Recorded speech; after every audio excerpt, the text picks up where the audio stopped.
Yeah, welcome to Entertainment Unlocked. This week we're going to be talking about My Hero Academia Chapter 271, Dark Cloud. A lot of fun stuff that happened in this chapter. But before we get into it, let's start with the introductions. It's your boy Mike Lenz. And it's your boy Jared. And before we go into the video, we did say we were going to put a comment into the video, so we would like to shout out Ashman Raleigh for commenting his thoughts about Dr. Ujiko and the duplicated quirk and the original quirk. So we're going to put that into the video, and if you have a comment, put it down low and we'll put it into the next video next week. Let's get into the video.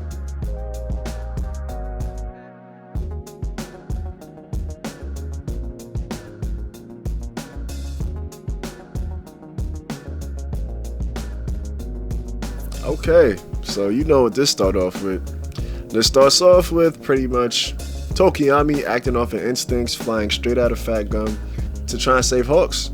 And I love the fact that we see Shadow showing emotion on his takeoff. Like, his mouth is open, it's like he's eager to get there as well. Like, the same expression that's on Tokoyami's face is mirrored on Shadow's. Yeah, and I think it's showing character development, because usually he gets one-liners and he doesn't really get much more than that, but this chapter showed that he actually has his conversations, you know, he's actually having a conversation with Tokoyami, so I think that shows development.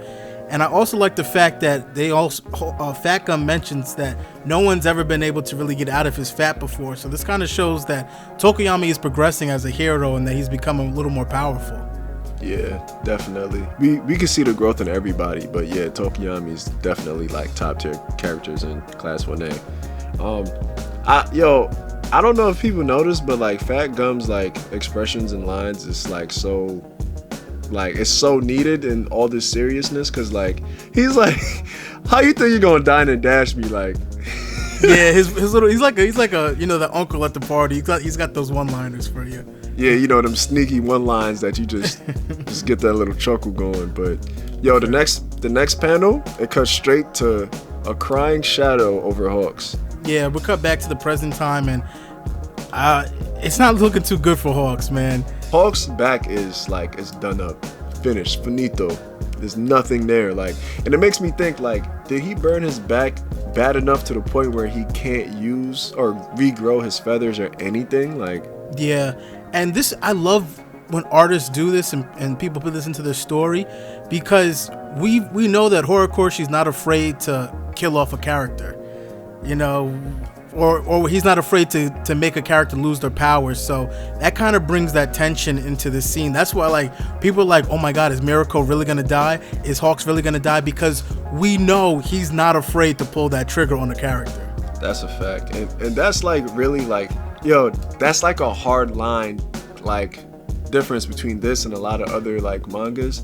Is like, I feel like there's always gonna be light in the dark. Like, no matter what happens, I know you're gonna pull through. I'm not even talking about just the main hero. Like, I know something's gonna happen. Like, I could name a ton of mangas where it's like the power of friendship is gonna save your life, but the power of friendship is not gonna save Hawks right now. So. Yeah, man. The like anesthesia and some morphine will help you. Lots of morphine, yo. I'm gonna hold you. Nah, but yo, can we yo, Dabi? He was talking his trash last time, and he's like still going now, bro. Like, yeah, Dabi's the master of roasting like situations, man. Like, yo, you think shit's bad? He's like, you trying to save that man? He just killed my man's over there behind me. You feel me? And you here to save him? Yeah, he was like, yo, you like, which also goes back to the Stain idea. Like, you think pro heroes are the good people, but sometimes pro heroes don't do hero-like things in their work. So it kind of brings up that who's the good guy, there's gonna be that gray area. Yeah, and I love that. That's one thing I do love about this, because like, yo, like with everything in life, like the good sometimes has to dirty their hands. Like, it's a real thing. Like, and the look on Tokoyami's face after he points out and explains what's happening is like priceless, because he's just in shock. Like, and I know he's like a million thoughts is going through his mind right now. Yeah. Yeah, so Hawks pretty much starts to come back, and he knows this Tokoyami came to save him. And Tokoyami pretty much made up his mind. He's like, I'm just concerned about my teacher, bro. Like, I don't care what you got to say. And Dabi's like, all right, well, you gonna catch the smoke, fam. And he shoots that flame, and quickly Tokoyami and Shadow acknowledges like there's no room to be mobile or anything. Yeah, this is just a bad situation because there's no room for mobility, and then also fire is Tokoyami's weakness, so facts. It's just a negative, which in this case don't make a positive. That's a fact. So, and the thing that I love is like Hawks is such a he's a number 2 hero for a reason, bro. It's not just cause like he has a broken quirk or whatever the case is. Like, he analyzes situations so quickly. We've seen what he did, jumping out one window, coming in the other, coming around so quickly to try and kill twice. Like, his mind works like just like that in a split second. So we see him say like pretty much observation towards Dabi, like his flames is obviously weakening him too. He's like, well, anyway, let's just get away from him where he just can't just fire off like that, because I don't think he can even chase us anyway. So he goes down to the next level, and you can tell that Shadow is feeling weak because he's apologizing mid-transition, like, yo, I'm gonna try and get you out here. And Tokoyami ends up dropping Hawks, and he's like, yo, is Hawks still alive? Like, I'm telling you, you know the situation when you're trying to escape and your quirk's like, I'm sorry, like that's like you on a plane and the pilot's like, oh, you get to turbulence and the pilot's like, oops, sorry, like well, you see that parachute under your seat? You'll need it. You're gonna need that, fam. Nah, but pretty much, yo, Dabi still chases after them, and he's flying mid-air off his feet, bruh. Oh my gosh. And he mentions in that panel that he's surprised that he can do that ability too.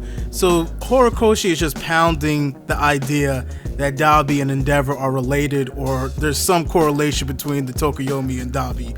And I'm like, yo, just tell us already. Like, why do you keep arc after arc, you keep putting these hints there for us to try and guess? And it's like, just tell us. Nah, seriously, bro. Like, you dragging this. Like, and don't drag this just for you to be like, yeah, his father is nobody you need to care about. I'm gonna be like, bro, you serious? Yeah, I'm from America. Yo, I'd be so tight, bro. Nah, but and yo, like, his flames obviously like hurt himself. Like, I'm assuming that his skin is like that because of the recoil of overusing his flames. Like, yeah. You know when Endeavor always talks to himself at a certain point, like, I'm at my limit, like, I don't want to overheat.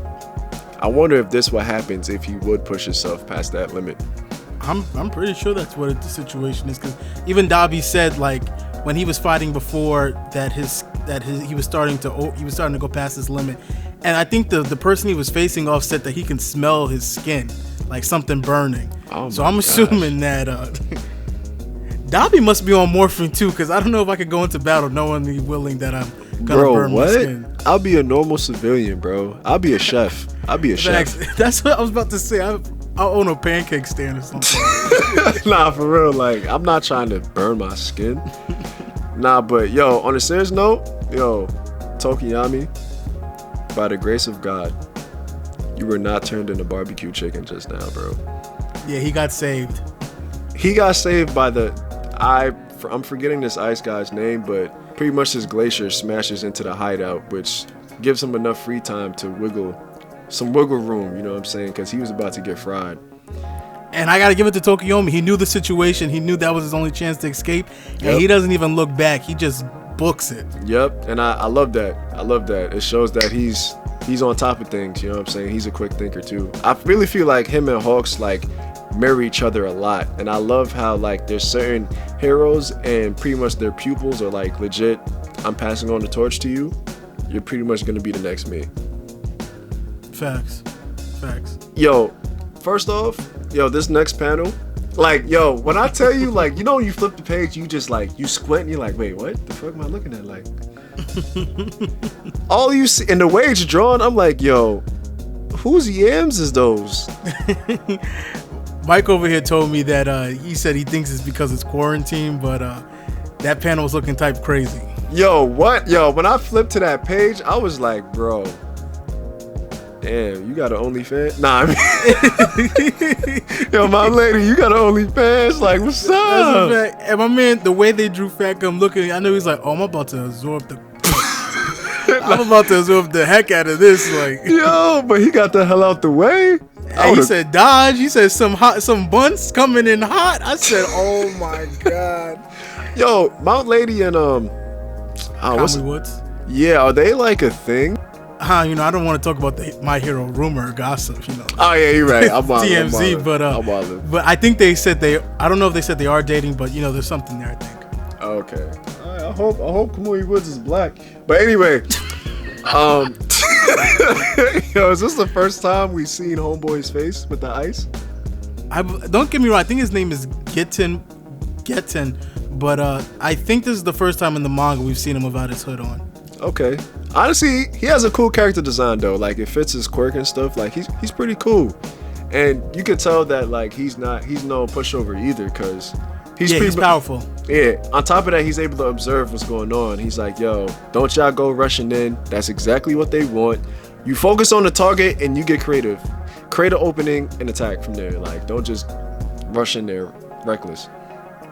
And I just hope for the fact that him and Todoroki, because it's kind of weird that Dabi has the fire, he has the ice, and Todoroki has both. So yeah, it would be dope if Todoroki gets powerful enough where maybe he could face both of them and kind of test out the extent of both his sides. So yeah, my thing is though, like when it comes to the matchups of anybody from the Shoto family, right? Like if they fight against Dabi, it's like, is Dabi's flame stronger? Because like his flames are blue.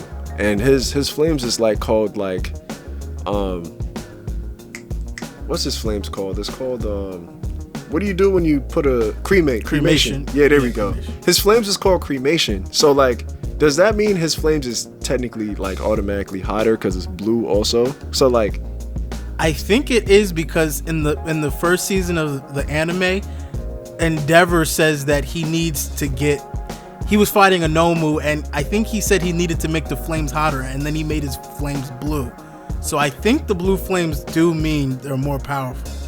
And he does that effortlessly, like legit effortlessly. And that's why he be burning his skin. Yeah, I was just about to say, that's probably why his has that recoil, that defect of doing that to himself. Like, but that would be a fire matchup for the future though. Like, And the fact that he has ice powers and Dabi has fire, it seems like it's a tier above Todoroki's.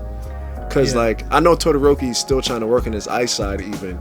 Because he can't control the direction of the ice completely if he needed to save somebody versus harming them. You know what I'm saying? So, and that's why I kind of think it would be a good matchup, just to, at least even if he doesn't win, just to show him what level he has to be at to, like, exactly his quirks. Exactly.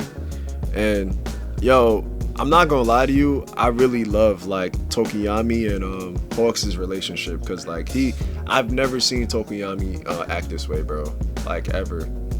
Yeah, he's always the quiet kid. He's the dark kid, you know. He's like the emo person. Yeah. He's the kid that he gets picked on, and then he comes to school the next day with heavy artilleries, but turn around and die.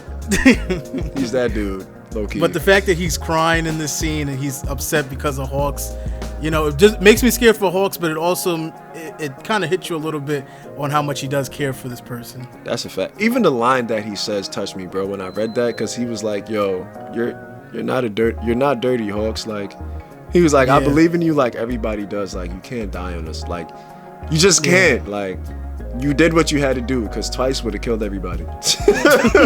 Like, straight up, like, yo, I wouldn't even be here right now. Like, yeah, if Twice was still a thing, it would have been a wrap for the heroes. Bro, what? Yo, they could have destroyed everybody in the hideout and Twice survived, and they still have a fighting chance. That's a fact. Like, super fact. Like, and then on top of that, we pretty much like the underground or the hideout. And this show's still asking like, yo, where's my leg at, fam? That dude from SpongeBob, my leg.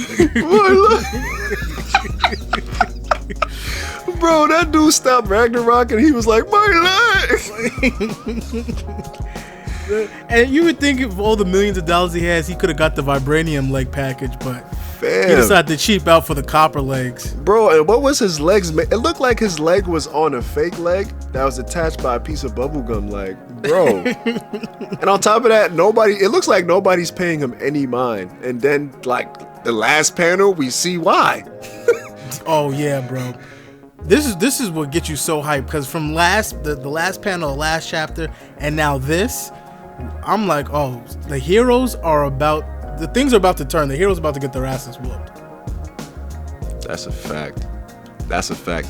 And I'm curious, can he smell like Shigaraki scent because like pretty much the glass broke? Or I'm assuming he kind of feels that, like, I guess because the glass broke and that he's actually alive now. Well, he's actually awake now, so. Yeah. And I'm scared because the villains fought this dude for like weeks without rest, and it's like, yo, you still got to worry about the Nomus, and then you still got to worry about Shigaraki, and now Gigantomachina coming into the mix.